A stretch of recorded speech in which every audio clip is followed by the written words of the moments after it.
your Bible and want to turn with me, I'll read in Exodus chapter 15.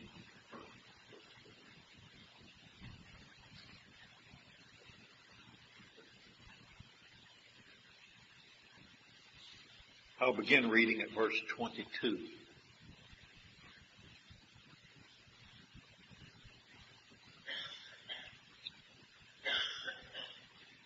So Moses brought Israel from the Red Sea, and they went out into the wilderness of Shur, and they went 3 days in the wilderness and found no water. When they came to Marah, they could not drink of the waters of Marah, for they were bitter. Therefore the name of it was called Marah. And the people murmured against Moses, saying, What shall we drink? And he cried unto the Lord, and the Lord showed him a tree, which when he had cast into the waters were made sweet. There he made for them a statute and an ordinance, and there he proved it. As I have tried to read oftentimes in the book of Exodus, I have, to my satisfaction at least, as much as I can be satisfied, observed that the account of the bitter waters is what we might say the third stage of Israel's journey.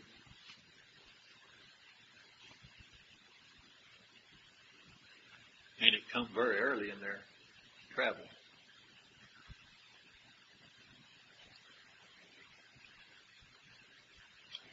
They had been about 400 years in Egypt.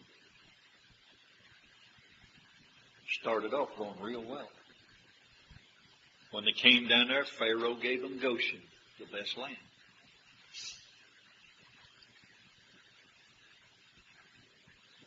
But when they began to multiply,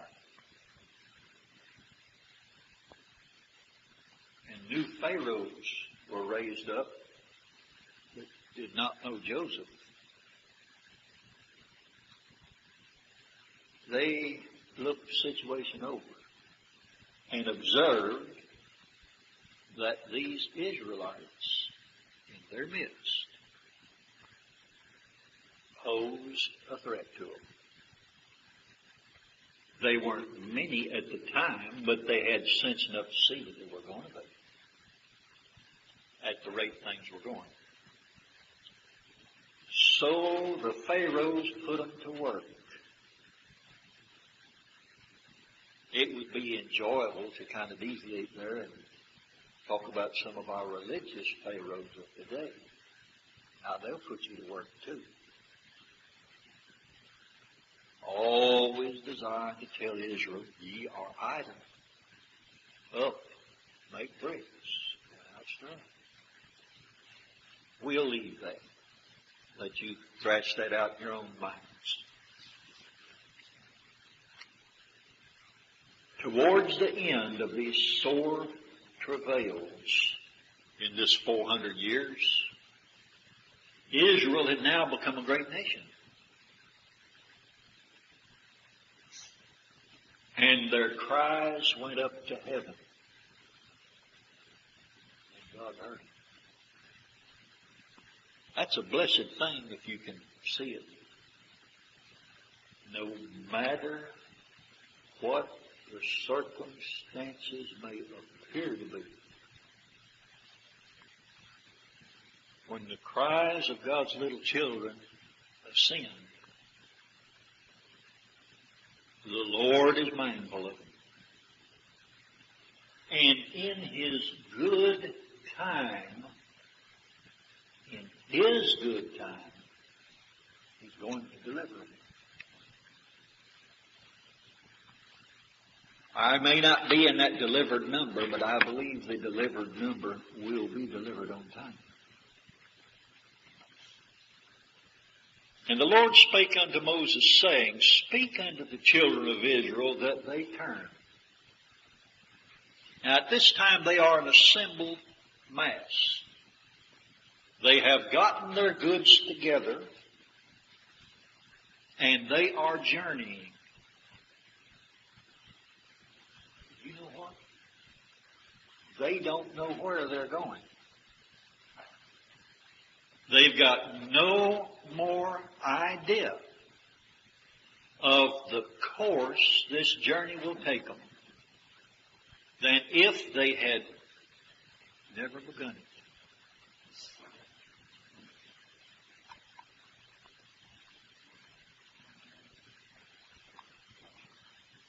But don't you know that the Lord knew where they was going? The Lord knew because He's ordained it. This is another subject that would be pleasant to digress to, the knowledge of God. How come God knows things? Let me point out right here in this next verse where I was reading. For Pharaoh will say of the children of Israel, they are entangled in the land, the wilderness has shut them in. This is God speaking to Moses. And he said, for Pharaoh will say. Have you ever wondered, how did God know what Pharaoh's going to say?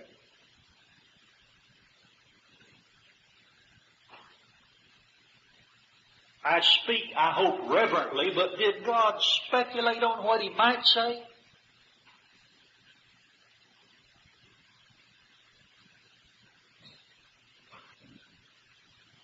Did He have some ability to see uncertainties? We can only come to one conclusion. God's foreknowledge is made certain by God's foreordination. When He said Pharaoh will say, the reason He said He would say it was because God was going to put it in His heart to say it. And He said, I will harden Pharaoh's heart. Now you know the Armenian world has raised a ruckus about that. And I'm going to leave them just shortly too, but it just, I guess the best way I can say it jangles their nerves. When we mention the fact that God hardened Pharaoh's heart. I say, oh yes, but Pharaoh hardened it first. Well, would it really make any difference who did it first if he did it? He'd be in complicity, wouldn't he? The point is, Pharaoh was God's Pharaoh. Pharaoh was not his own. Pharaoh, like the devil and all other creatures, like dogs on a chain. He lets them out so far and drags them in. And as it pleases him, they accomplish his will. Pharaoh got his crowd together and did just exactly what God had ordered to take place. The Israelites amassed over here. Pharaoh and his gang amassed over here, and the great climax about to transpire. And it brings us to the first, and what I said was 3 major events in Israel's journeys.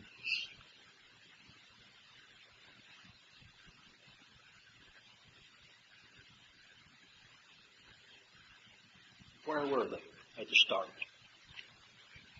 I'm trying to keep from reading all of this because you can read better than I can probably, but I want to get as they call it, the essence of this out to you. The Israelites are gathered out here at the edge of the Red Sea. Now this wasn't a little old handful like we got here at Snow Hill Church. This bunch numbered in the thousands and thousands.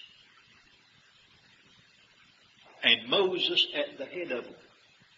And here come Pharaoh striking out to overtake them. And when Pharaoh drew nigh, the children of Israel lifted up their eyes, and behold, the Egyptians marching after them. Looks like the journey got off to a bad start. They're leaving with a high hand. It looked like freedom was imminent. But rather than freedom, here comes Pharaoh with all his chariots and horses and army and soldiers, and it just looks bad. They lifted up their eyes and saw them, and they were sore afraid. If this is not an honest depiction of human nature, you'll never find it. They were sore afraid. This is the nature of the human being. It matters not that they're being delivered. They haven't got delivered yet, and so they can't feel and enjoy what is about to take place. All they've got is a hope of it, and that very small. They were sore afraid. And the children of Israel cried out unto the Lord.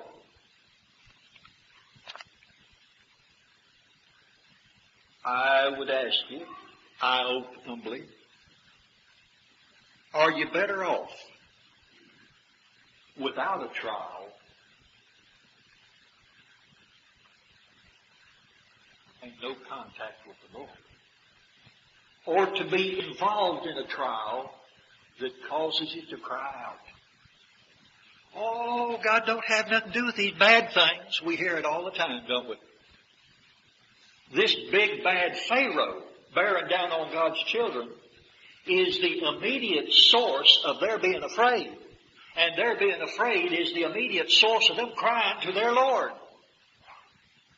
Now, I would consider this, that it was good for them to be in this trial, because it sponsored in their hearts a crying to their Lord. Now, they didn't know what this crying about for the most part, but they did anyway. They said unto Moses, if there's anybody here that thinks they'd be any different, be excused. But you'd have done the same thing they would if you'd have been there. Listen to them. They said unto Moses, because there were no graves in Egypt, hast thou taken us away to die in the wilderness? Two things I want to point out here, and there are many others. But one is, they were very lacking in their cognizance of what was going on. The other is, they were very aware of their frailty and feared they were about to die. Do you see that? High on the list of things that bother God's children, or any other people as far as that goes to some degree or another, is the fear of death. And you may read that in the 2nd chapter of Hebrews, of those who all their lifetime were in bondage, subjected to the fear of death. And this was immediate in their minds right here. They said, there were graves there. Why can't we go back there and die rather than to die out here in the wilderness? What they were saying was, they don't want to die either place. Is not this the word that we did tell thee in Egypt, saying, let us alone that we may serve the Egyptians, for we've been better, and so forth. In other words, as the stage is set here for the grand and glorious display of God's salvation, these individuals professed, at least, they had rather be in servitude to the Egyptian world than to be free in the wilderness with their God and Moses, their leader. Can you not see then what miserable creatures we are in ourselves? Preferring already, before they've ever taken a step to the Red Sea, to go back to where they come from. Well, we'd rather die back there. We'd rather be with those Egyptians. The Lord was merciful to them, though, wasn't He? How many times, if left to yourself, you, me too, especially me, we would make the wrong choice if we could. Now here's what Moses told them. The Scripture says Moses was learned in all of the learning of the Egyptians. But I'm going to guarantee you this, he didn't learn this in Egypt, what he's about to say. Pharaoh didn't tell him this. And Moses said unto the people, fear ye not. Fear ye not. I cannot think of anything more suited for our trials, whatever they might be.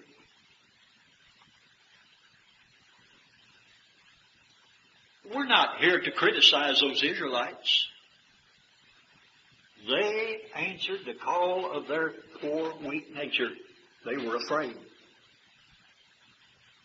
And God provided them with a word in season. And this word was simple. Moses said unto the people,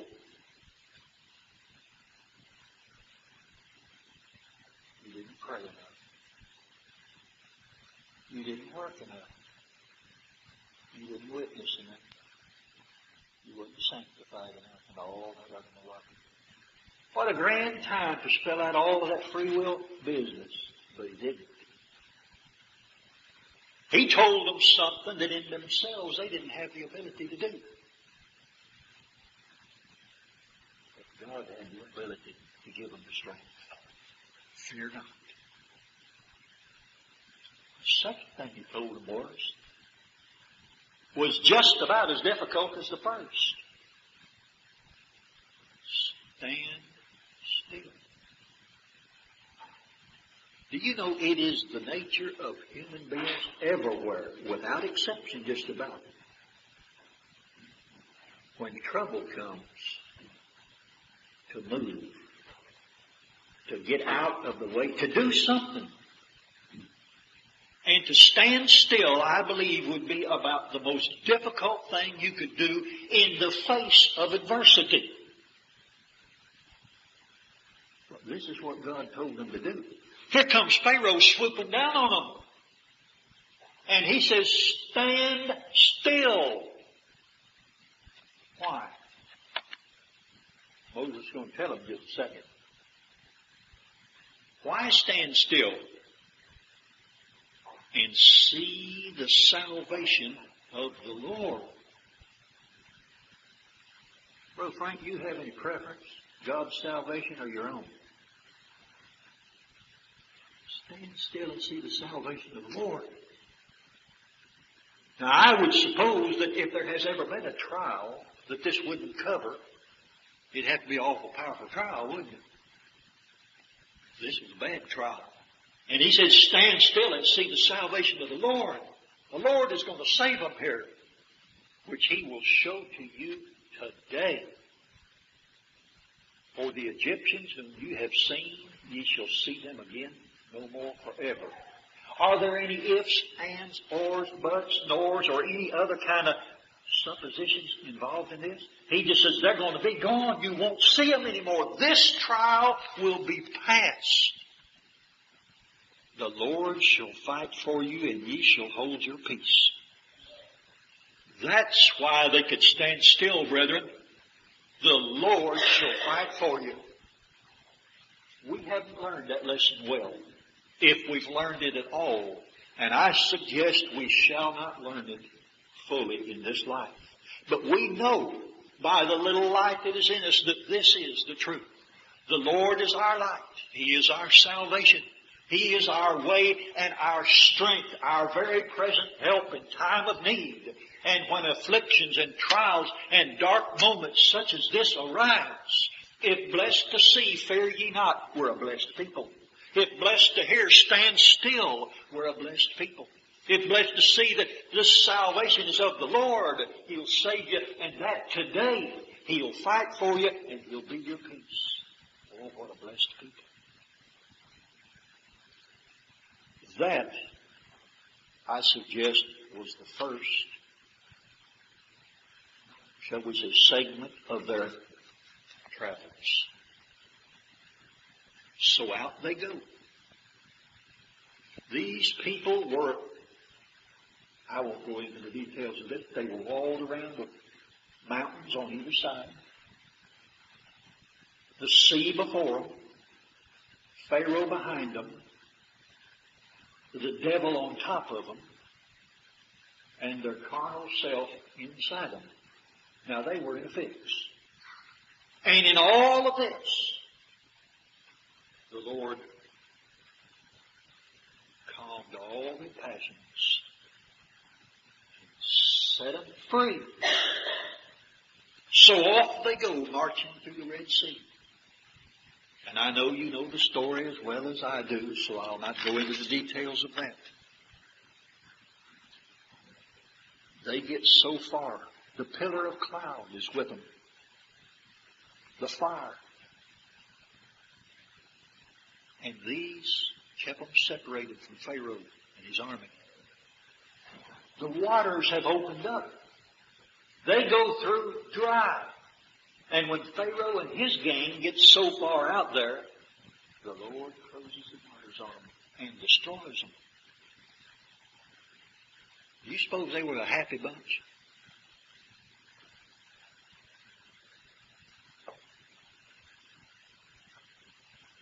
And Israel saw that great work which the Lord did upon the Egyptians, and the people feared the Lord and believed the Lord and his servant Moses. He just got through telling them, fear ye not. There's a bad fear and there's a good fear. Solomon said the fear of the Lord is the beginning of wisdom. To fear anything other than the Lord is improper. They were afraid of circumstances, but now they're fearful in the Lord's fear. And they sat down here, listen, and sang, Moses and the children of Israel, this song unto the Lord. And they began reciting all of the glories of what God did in this great salvation. This I perceive to be the second stage of their little short journey so far. The first one, they're over here, right in the valley, in the worst sort of circumstances, fearful, believing that the end had come even before it got started good. And now they can sit down here on the other side of the sea, and the horseman and his rider are gone. They can see Pharaoh and his army no more. They'll never again be seen. And they can sing and rejoice and praise God for his goodness and his mercy. I'm sure that's not all that went on that day. There'll be a few of them there kind of like me or you maybe say, well, old Pharaoh made his match today. If he'd come much further, I'd tended to him personally. And stuff kind of like that. You know how we talk and boast and carry on. I wasn't really afraid. I was a little concerned, but I knew all along it was going to turn out this way. I was satisfied to believe that God had intervened there at the last moment. And you can hear them talking. They're no different then than we are today. They had those thoughts and they expressed them. But by and large, they were caught up in the moment of this great salvation. They're not in the valley now. They're not at the impasse. They're up on the mountain and they're rejoicing. Oh, this is good times. This is glory. This is salvation. This is all of the things they talk about. Here, brothers and sisters, is where we part company with the multitudes of religions today. They've never been. They've never been where those Israelites were made to stand still. See, they can't believe that standing still business unless God stands them still. Now, I want to point this out. God didn't tell anybody to fear not and to stand still but the Israelites. Are they a figure of His church? I believe they are. All of the rest had no such message. And then when deliverance comes, And they began to sing the song of Moses and the Lamb. They didn't know it. But they were only 3 days' journey from another trial just as severe as the first one. I said this is where we part company with the multitudes of religion. Why? They never come down off the mountain to hear them tell it. How do they talk? Oh, I know I'm saved. And I'm not trying to ridicule folks like that. That's well, if that's what they want to believe. I hope Jesus comes today and take me to be with Him. And that would be well, too, if we felt that all the time. If I die this moment, I know I'll open my eyes in heaven. And it amounts to really a boast. And the amazing thing of this is, these people never change. They have a mountaintop experience, but you never find them in the valley. That's why we can't walk with them. They've never sang hymns like, I'm a stranger here below. What I am is hard to know. I am so vile, so full of sin, I fear that I'm not born again. Oh, you don't know you're saved? What's wrong with you? And so on. These Israelites at this moment were singing and rejoicing. Mark you well, this is just about the last time in 40 years that they're going to be on the mountaintop. From here on out, I say from here on out, the journey is with bitter herbs, sadness, sorrow, trials, afflictions, and for 40 long years, there's little to rejoice in. And yet it's the same God with them all the time. In every trial, He delivers them as it pleases Him. But you see, it's somewhat like the song we occasionally sing. How strange is the course that a Christian must steer. Because our travels are strange and perplexing. And our trials really only begin when we're first brought to see the great salvation of our God.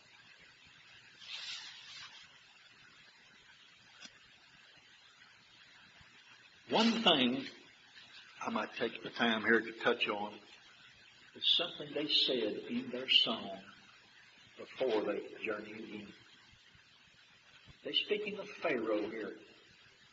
The enemy said, I will pursue. I will overtake. I will divide. My lust shall be satisfied upon them. I will draw my sword. My hand shall destroy them. And so on. They were mindful of all of the boasts of the enemy, who believed that he had them in his hand, and that soon he would satisfy his eye and mind. But how God frustrated the enemy, overthrew his best laid plans, and brought his people out with a high hand and destroyed their enemy. They were mindful of this. And so as they journeyed, they would never forget it, though it might dim in their perception. But now the time has come. Once again, they must take up the journey. You see, God's children are set on a journey from the time they're born of the Spirit. Like the Israelites, they're brought out of the Egypt world. They're set free from Pharaoh's bondage. But this doesn't end the travels or the travails. So Moses brought Israel from the Red Sea. They couldn't stay there and sing and rejoice from now on. It's time to go. The journey must begin. And so here they go. And they went 3 days into the wilderness and found no water.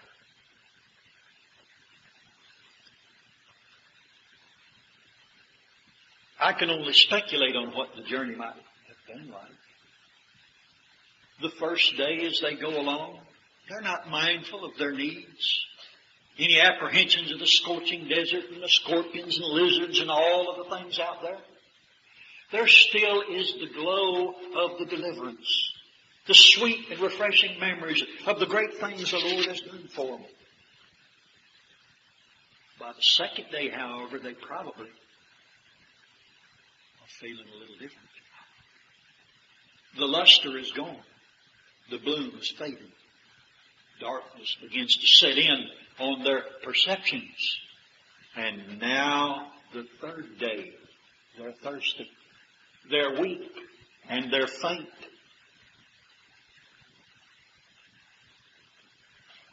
How many of them? How many, according to the record, Moses, looks like it's time to pray. Time to call on God. That wasn't in their feelings and emotions at that time. Or as I read,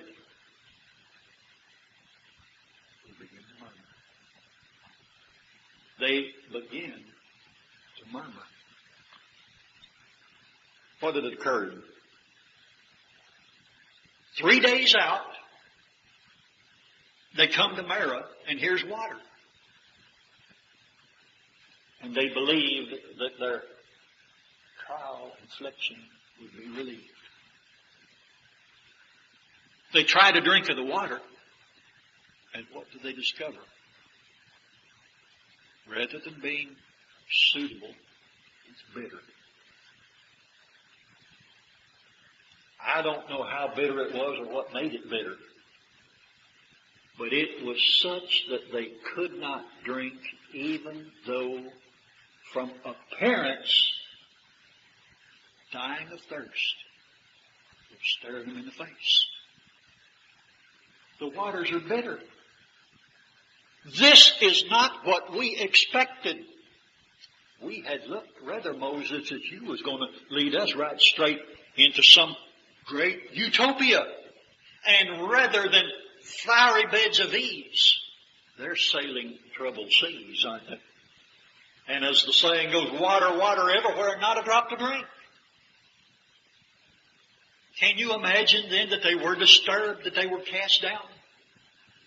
They had not been blessed to think this thing through when they left on their journey, no doubt. And if they'd carried any water cartons or anything with them, 3 days would pretty well have exhausted it. This was men, women, boys and girls, cattle, oxen, asses, and so forth. A multitude. And now they're in the wilderness. They're free from Pharaoh. But they're not free by any means, are they? If a man had been in a prison in the desert and he busted out, he'd be free. But would the desert prove better than his prison cell? That's the way they are facing the situation. They attempted to drink and they could not because the waters were bitter.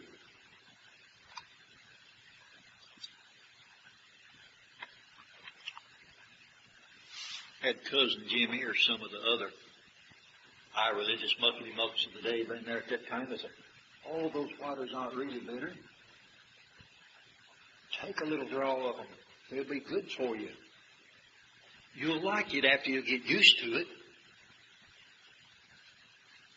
Doesn't take but about one sip of brine water for a poor old thirsty soul. No, he can't drink it, can he? And so it is with God's children. When He brings them to bitter waters, they cannot gain any satisfaction from it. Now here is the very heart of the whole issue. They're at the waters. They need water. But their experience is just the reverse. It's bitterness instead of satisfaction. They have been brought here, but what for? So I would suggest to you is all of our life. From one bitter well to another. In everything about us.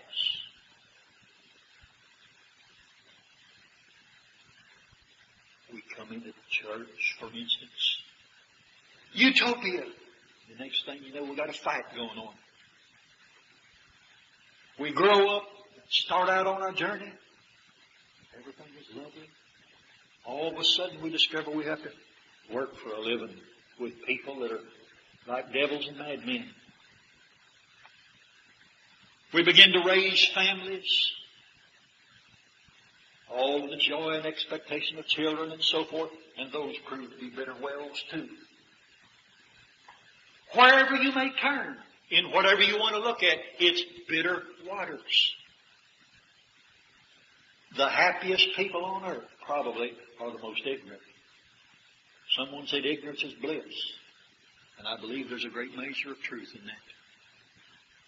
Because by and large, as you begin to endeavor to branch out naturally, you discover how vexed and cross you'll be. How much more so spiritually. And despite all of this, there are two awesome adversaries to afflict us even when we come to the waters. Do you know what they are? One is Satan and the other is self. On top of all of the other bitterness. And beside that, nagging at us all of the time is this very thing that they complained about at the first that Paul said is with us to the end. And that's the fear of dying. There was not any contentment there with these people, was there? They're murmuring and complaining. Now, according to today's outlook religiously on this matter,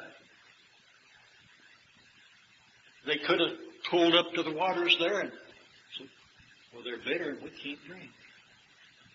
But you know what? If we'll just sit here a few more days, we'll die and be with the Lord. Isn't it wonderful? That's not human nature, is it? Human nature's not going to let you do much of that. Oh, Paul said, he hadn't written it yet, to be absent from the body is present with the Lord. Let's just sit here till we die of thirst, and then we'll waft to heaven. The nature of the beast was that they were fearful. They couldn't take any comfort in this trial. This water to them was not only not what they wanted, it proved to be a vexation on top of it. The double blow. So they murmured.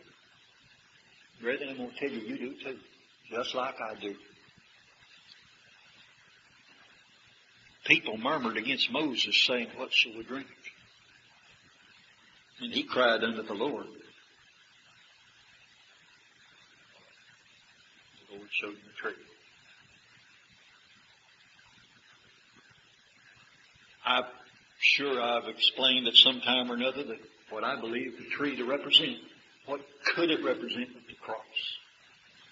The glorious fixation for the children of God where Jesus died to make all bitter waters sweet. Where He was crucified, not the old rugged cross as people sing about, but the symbolical purpose and message of the cross. To deliver His people out of all oppression and trial and affliction. He showed him a tree. That tree was always there. When the Israelites come up and tasted of the waters and discovered that they were bitter, that tree was wherever it was already. Didn't say God planted a tree there for them right then, or it sprung up. Simply, God showed him a tree. The tree was probably there before the waters were. And I would know from a certainty, according to the types and the shadows, that the tree of the cross was the very purpose and plan and ordination of God from the foundation of the world to make all of the bitter waters of God's children sweet in good order. Showed him a tree. What did he do? Which when he cast into the waters were made sweet.